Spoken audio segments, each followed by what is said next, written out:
We're back. This is the third episode of our podcast. And first two, I thought were all right. I like where we're going with it. I think the touching on questions that have come in. These are actual questions that we have received. Whether a lot of these are coming through Facebook, but lots of different platforms that we receive them. I think it's easier for me to be able to answer them verbally. I can get a lot more into detail, and we can kind of go off in different directions. It's easier for me to do that than just typing. So Steph is with me again and helping me kind of keep my focus and stay on track. She got a little upset with me on our time last time. I went over. It was like 34 minutes. It was supposed to be 30. It's supposed to be 30. I went over. I said I'm comfortable with it. In my head, I had 35 in mind. So if I'm under 35, I'm pretty satisfied. So she's gonna help. I told her I'd make it up. We could do 25 on this one. So it's compromise. In the end, we will average. So I think we will get started with it. Now this was an interesting question. And I'm going to paraphrase it, just I think so it makes sense to everybody. But we set the stage. This guy's a deer hunter, and he was out with his dog, and he saw some rabbits. So he wanted to be able to see if his dog would actually chase rabbits. So he sent the dog on it. Track the rabbit. He wanted to see if the dog would track it. Track the rabbit, yeah. Yep. And so the dog did. He said, find it, and the dog started going for the rabbits. But then all of a sudden he got really nervous, called his dog off because he put himself in the situation. Let's say this fall, he shoots a deer. Dog's tracking his wounded or fatally wounded deer, and then all of a sudden he sees a rabbit. Is the dog going to go off and chase the rabbit? So that was kind of where he took a step back, called his dog off, and said, is this something that I should be having my dog do or not to track rabbits? And that's his question. Or would that affect what would happen in the field if he is tracking a wounded animal? So that was the question he kind of sent to me. Now, a little background on that. I met this guy actually this couple weeks ago. We did a seminar. This guy came to the seminar. So he sent me this message after. So there is probably some connection to that, because in that seminar was following a week where I actually rabbit hunted, and we did some stuff on Facebook. Actually, we showed some videos, Instagram too, I think. Mm-hmm. We showed some videos, we showed some stuff that I was doing, and I was using one of our dogs, Ellie, as our retriever, and we had beagles, and the beagles were running rabbits, we were shooting rabbits, and I was using my dog to make retrieves. And so I think this is where the whole rabbit thing came up, because that actually got a lot of I thought it was really received interesting. I think some people were really surprised to see me doing it with my labs, and these are dogs that I'm shed hunting with, and I'm doing, not everyone knows, but a lot of people know that Ellie is a dog that is one of our personal dogs. I use her for upland. I use her as a gun dog, do waterfowl stuff with her. I shed hunt with her as well. I haven't tracked with her. She's only 2, and I haven't tracked with her. So I'm not worried about it. I think she will track. It's just a matter of time for me to put in. So I think a lot of people saw that rabbit thing and were intrigued by it and interested in the idea what really I was doing there. Now, with this question, I go back. So first off, I have to ask myself, or I have to ask him, I think you got to look at what is your goals with your dog. Now, does it say what kind of dog he had? I think he had a lab. His name is Coco. The dog. Her name is Coco. I think it's a lab. So, first off, I will say this: part of the question is what do you want to do with the dog in the end? I personally like dogs that hunt. I think dogs that hunt a lot of stuff are better hunters. I think athletes that are young and play lots of sports develop into better athletes, and I think it's because they expose themselves to lots of different things in the sporting world. They develop different skill sets. They develop different hand-eye coordination, muscle memory stuff. A football player, a baseball player, and a basketball player, a good athlete can play all three and can usually play all three pretty well. That goes for just about any sport, because I think good athletes excel in athletics. But when you specialize, I don't think you develop as a well-rounded athlete if you specialize in sports. So I think the same is true with dogs. I think hunting dogs hunt. the more you hunt with them, the better off they are. Now, so that's a real general statement. So I say, do I think it's a bad idea for him to be tracking rabbits? Not at all. Not at all. I don't think that's a bad idea. I did it with Ellie. Ellie was not trained to be a rabbit dog. Now, I wasn't tracking with her rabbits. I was retrieving rabbits with her. She's trained to be a retriever, but I'd never retrieved rabbits with her. And in fact, it took a little while. We had to shoot a few. I had to set up some drills with her right then in the field for her to truly understand what I wanted her to do. Like, literally, she would run over them the first couple times when I gave her a hunt command because she was looking for something else, because I've never sent her on a retrieve for a rabbit before. And honestly, we have a lot of rabbits around here, and she's not allowed to free chase them. I don't let her run rabbits. If she sees them, she's not allowed to free chase them. She's a pheasant dog. We have pheasants walking around all over our land because we let them go, and they live here, and they eat out of our bird feeder. And our dogs see them constantly, and they are not allowed to chase them.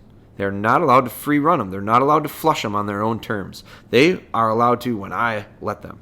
They have to work through those very tempting distractions and remain under control. So for me, when I sent the dogs on retrieves for rabbits for the first couple times, they looked at me like I was crazy. What do you mean you're going to let me actually pick one of these things up? If it's alive, you're going to allow me to go get it and bring it back to you? Because for a long, long time, I haven't. So with Coco, you get into a situation. What I really like about the messages is he says, I see this, this guy's I think he's a tracker. So he's talking about tracking. And when he says tracking, he's talking game recovery.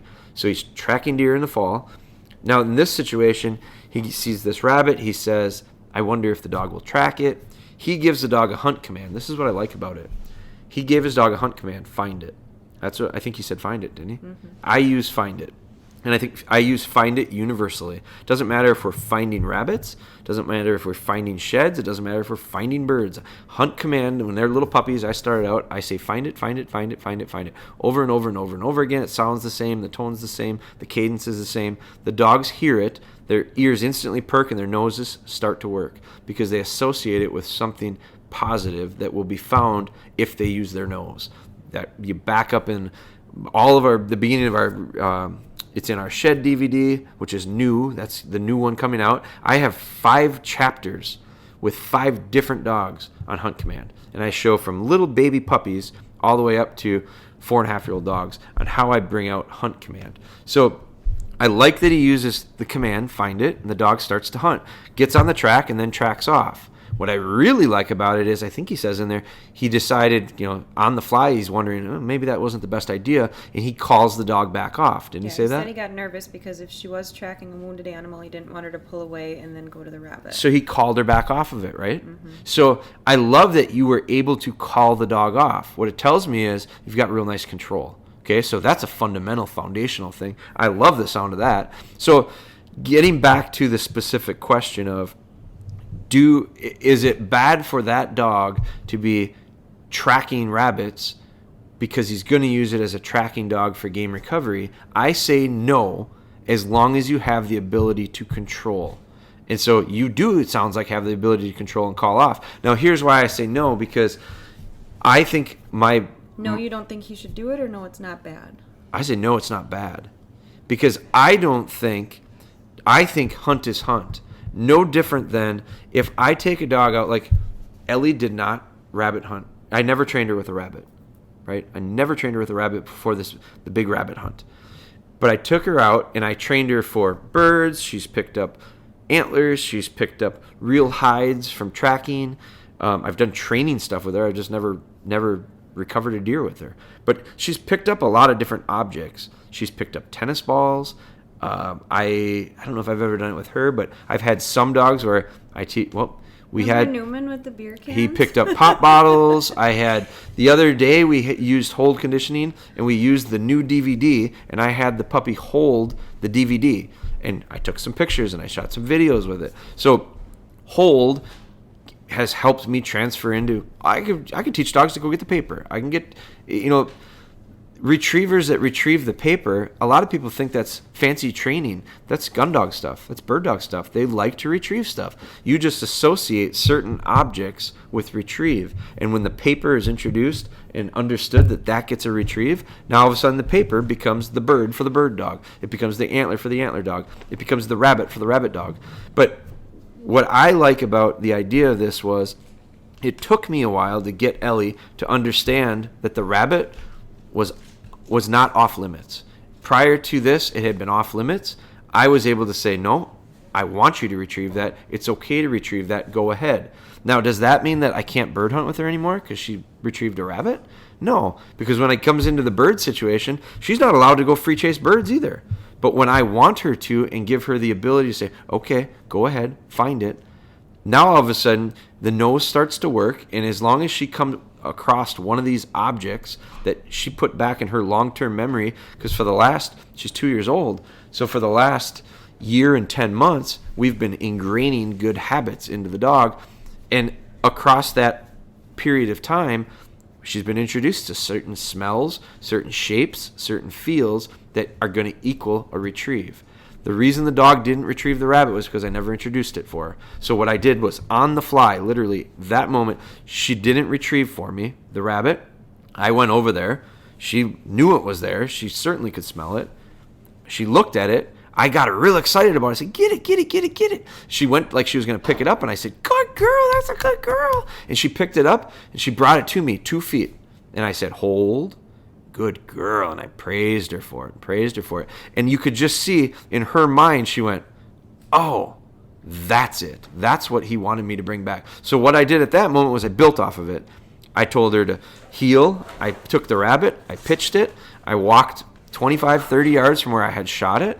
I turned around, I lined her up, and I sent her on the retrieve. She ran right to it, picked it up, and brought it back to me like she'd done it a million times. And the reason is because she reverted back to all the stuff we'd done in training, and she just realized, oh, this rabbit is the same as that canvas bumper, that fire hose bumper. It's the same as that training dummy. It's the same as that antler. It equals a retrieve. And from that moment on, she did really well. Now, if I decided that was really good, if I got to the point where my dog decided we're hunting and she sees a rabbit and she gone, see ya, she's gonna run it the next couple 100 yards, and I can't say no, beep beep beep beep beep beep beep, and I peep my whistle, and all of a sudden the dog stops, turns, and comes back to me, I've got a problem.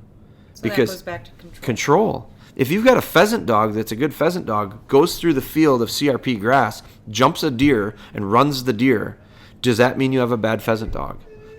No, it means you have a pheasant dog that has a control problem where it's going to chase things, not things you want it to chase. So the tracking dog tracks. And when you put the dog on the track, tracking, it's no different than if you put a tracking dog on a track and it goes through a bedding area. Let's say it goes through a swamp that's full of deer and they're bedded up in there. Well, your dog is tracking one deer. It's a specific deer. Tracking dogs don't follow deer. They follow a specific deer. So when that dog, and every deer has a unique scent. I mean, this is a whole other subject and topic. But when you got a tracking dog, it follows that specific deer. And when it goes through the bedding area and it jumps 2 other deer that were laying in there and it sees them run off, that tracking dog should not, will not, can't switch and go follow the ones that are running, because he'll never catch those. He's never going to get those unless it's the wounded one. They're never going to catch up to him. So the tracking dog works through those distractions, stays on the track, gets to the end, finds the deer, gets the reward, gets the praise. The tracking dog that's tracking a deer and a rabbit runs out of the brush pile and takes off running, that dog might go, ooh, I've done that before. Nope, I can't. I'm on the track. I'm following the track. And so that comes with training, preparing, having them understand their job is to work through distractions. And so distractions come up in life all the time for people and dogs. And back to discipline. We've talked about that. We've used some keywords in the last few episodes of this podcast, and discipline is one of them. It goes back to discipline. You have to be disciplined enough to work through distractions. And that's not just in training, but then that's in the real thing. So we have to prepare them for those situations in our training to be able to handle it when we get out into the real world. So I liked Coco's situation because I liked Coco got called off of it. Yeah. I liked the idea of he gave her a hunt command and she hunted and started tracking. I like all that stuff. If it got to the point where Coco got a hunt command, went after a rabbit, and he couldn't get Coco back, I got issues. It has nothing to do with tracking. It has nothing to do with hunting rabbits. It has everything to do with control and recall. So that red flag goes up and I go, I know what I need to work on. I need to work on recall. I need to work on stopping to distractions, recalling to the whistle, being able to maintain the control in tempting situations. Yeah. I think I want to go back then to the question at the beginning. So obviously the recall is important and having the control is important, but I think if people were to come to our house and like you mentioned, you look in our backyard and there's literally 6-7 pheasants every morning eating out of our bird feeders. We'll let Ellie outside and she'll go to the bathroom and she'll do her thing and she doesn't acknowledge them, but she's also a pheasant dog. Yep. What is the best way, instead of having that control and calling them off, how do you turn on that hunt? Well, people will cringe. I know guys will cringe at this. I know rabbit guys, like, here's my thing. I am going to, and you know this, but I am going to get a beagle because I loved and that. A pointer and I a love. hound dog. I'm going to get a pointer. I'm going to get an English pointer. And I don't know. Get a bigger I don't know about the hound right now, but I am going to get a beagle, and I am going to get a pointer, and I am going to train them the same way I do these little dogs, and I'm going to see if I can do it, and I really believe I can. I've told people that, and they've laughed at me. Well, there's a lot of. You don't go back very far, and some of the stuff that I do with the dogs that we have now, people would have laughed at me if I told them I was going to do what I'm doing with them 10 years ago. They'd laugh at me. And a lot of them are the retriever trainers, the ones that have been retriever training for a long time, and this is how you do it, and this is how it has to be done, and this is how you get the results you're looking for. There's a lot of bird dog guys, upland, let's say Flushing guys, that look at me with my labs and go, that dog can't be a bird dog. It has to. I read this 3 times today that on forums that I get tagged into, and I just happen to check out the threads. And so I heard about guys talking about how to develop a good shed dog. And I heard multiple comments about you need a dog. The good shed dogs, the ones that are good, are the ones that absolutely cannot think about anything else but a shed. That's all that gets them going. They have to have them all the time. They can't walk past them without picking. There's sheds laying all around my house right now. There are sheds all over here.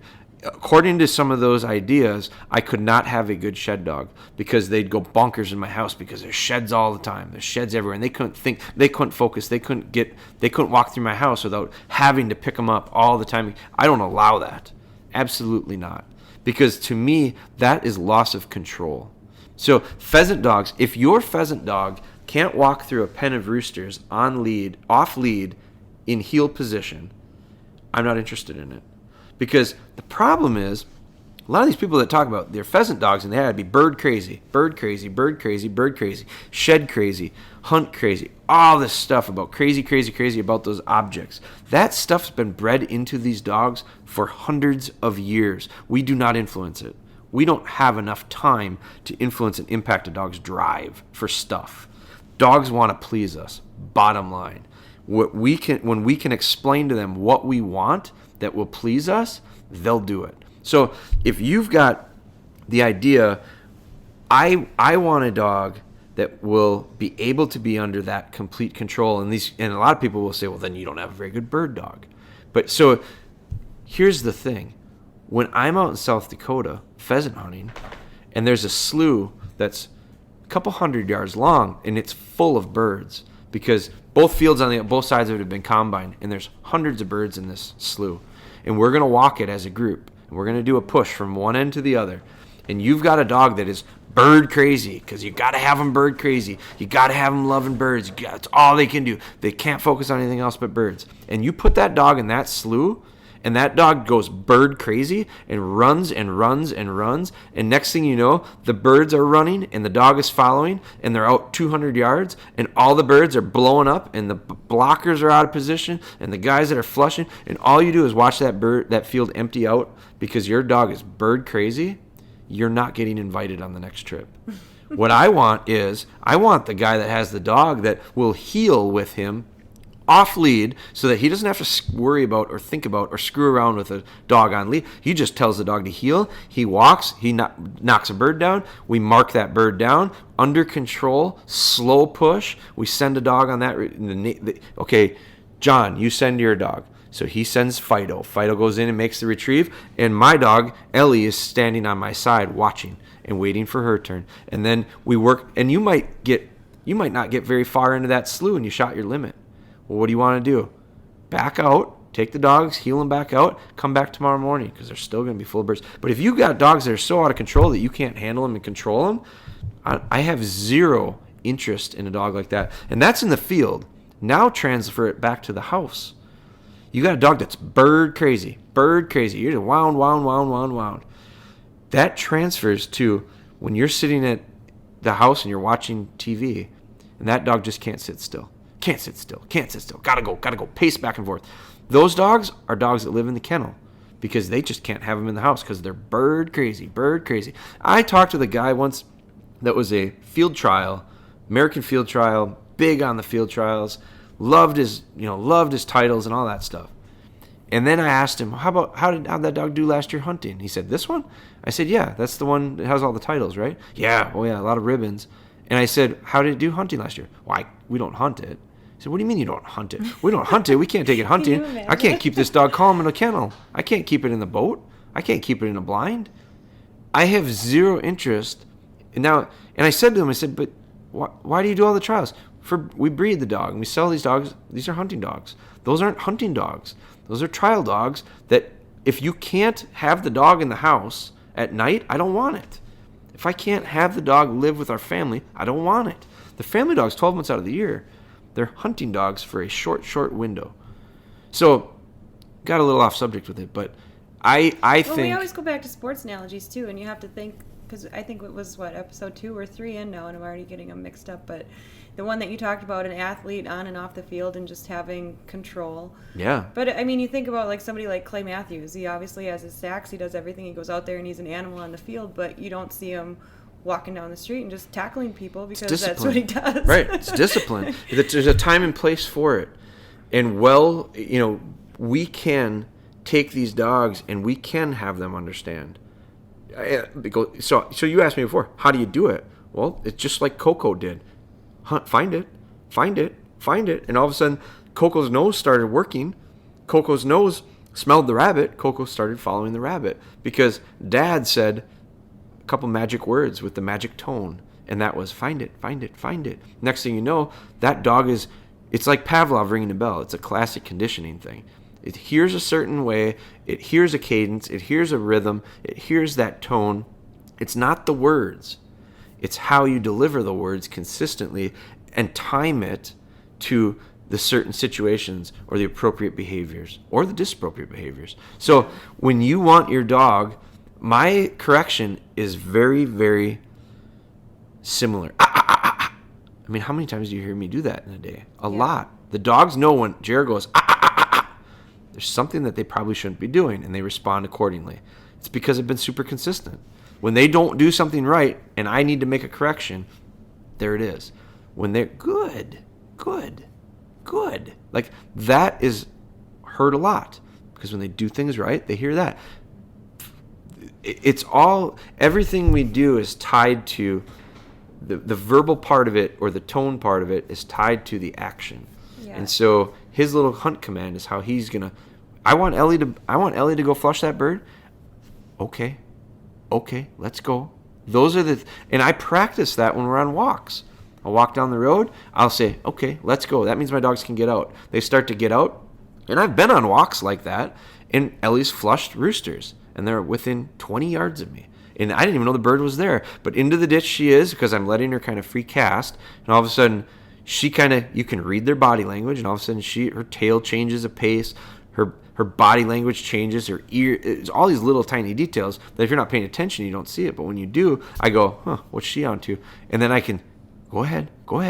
I can reassure whatever she's doing. Go ahead, let's go. Find it. And all of a sudden, I say that and 3 dogs' heads just jumped up in our living room because that same tone, and they just can't help but think there's something to be found. So I don't think it's a bad thing as long as you don't lose control with it. I think there's so many of the small habits too that people don't realize that dogs pick up on everything. Like, you let Ellie outside every morning and you guys will go outside, feed the birds, she does her thing, you do yours. But if you get up in the morning and you put your boots on and you grab a gun, all of a sudden she's up on your left side and she's sitting looking at you saying, let's go. Like, she knows that there's something different. Right. And what has to happen is you have to take that, you have to understand that and use it to your advantage. And that we'll talk more about stuff like that in other podcasts. But there's ways to flip switches with dogs on and off. And I think you have to be able to do that. So recap. I'd say the main question is, can you cross-train your dogs, yes easy. or no? Easy. And in fact, I think it makes them better. Okay. So, all right. That's it. And we are just over 25 on this minutes. one. That So, was good, babe. so we made it. So, Woo. Okay, that's the third one. We're going to keep going. We're going to continue to do these. Thank you for listening. If you like them, please do us a favor. I think you can even leave comments. That would be great. Comment, subscribe, share with your friends. Yeah, if you know someone that you think, and also I think it's kind of evolving into a bit of a pattern. It's kind of the format. Like I think these are great opportunities. We're kind of getting multiple use out of some of the questions that we've gotten on other platforms, but I think there's ways to get questions more in depth, get answers to questions more in depth via these podcasts. So if you have some, send them to us. Yeah, and if there's something, because obviously we're new to this, and if you think something was great, if you think there's feedback to be had, we would love to hear that. And if we have a question and you don't think that it's been answered fully, or maybe you have questions from that, just refer to whichever podcast you heard it in, just so we know, and we can look back and then we can elaborate on that more. It's the beauty of lives. Like, we're doing this series of Live with Spry. It's on our Facebook page. Best place to find it is probably our YouTube channel, I guess, at DogBone Hunter. That is a really interesting thing that's evolved. I love it. I love doing them. I think they're really valuable. The nice part about them is the platform we do them on is live, which allows for interaction. Someone can ask a question, I can ask them a question back. They can answer me. We don't have that here with the podcast.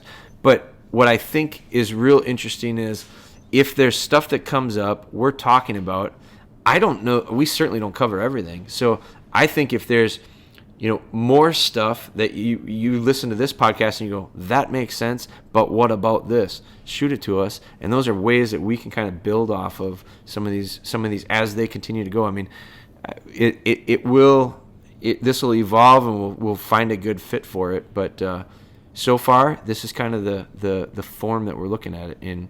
I don't know. I'm liking it so far. Yeah, and if you can leave a review, that's big with iTunes and podcasts. So if you can leave a review, I hate asking for stuff, but it's an ugly part of it. But we have to do it to keep it growing. I tell you what, comments and reviews and ratings and all that stuff, it means the world to us. So I thank you for it. I thank you for listening, and we will be back on future ones here. So episode 4 is next. Stay with us.